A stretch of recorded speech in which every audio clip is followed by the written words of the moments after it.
السلام علیکم۔ آج کی اس ویڈیو میں ہم اردو ادب میں ایک بہت اہم اصطلاح آمد اس کو پڑھنے والے ہیں۔ تو آپ تمام لوگوں سے میری گزارش ہے کہ ویڈیو کو آخر تک دیکھیں تاکہ آپ لوگ اس کی اوپر اچھی طرح سمجھ سکیں۔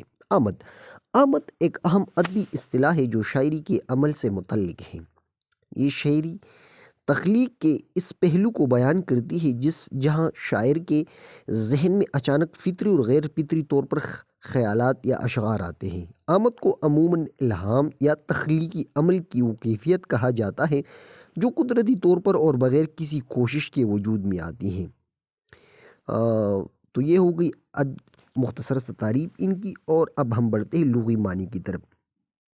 لغوی اعتبار سے آمد کا مطلب ہے آنا یا پہنچنا۔ یہ کسی شے یا خیال کے اچانک اور خود بخود آنے کو ظاہر کرتا ہے۔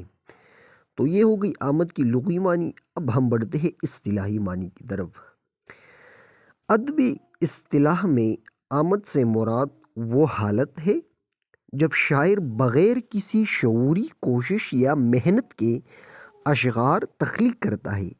یہ ایک الہامی کیفیت ہوتی ہے جس میں خیالات اور الفاظ خود بخود ذہن میں آتے ہیں اور شاعر انہیں تخلیق کر لیتا ہے۔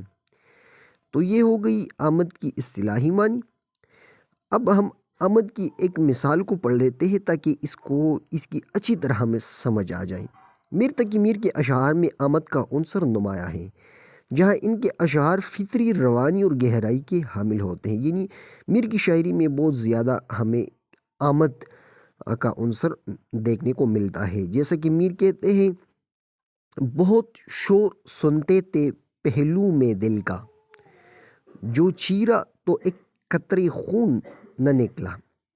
یہ ایک خوبصورت مثال ہے میر تقی میر کا یعنی شعر کے حوالے سے، جس میں میر کی جذباتی کیفیات اور تخلیقی روانی بغیر کسی خاص شعوری کوشش کے سامنے آتی ہے۔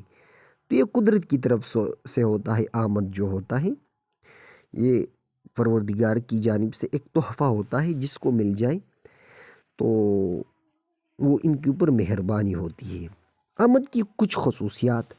نمبر 1، خیالات کی روانی۔ آمد میں خیالات کی روانی ہوتی ہے۔ زبان و بیان میں سادگی اور قدرتی حسن، یعنی جو شاعر آمد کا ہوتا ہے تو ان کا زبان جو ہے سادہ اور سلیس ہوگا۔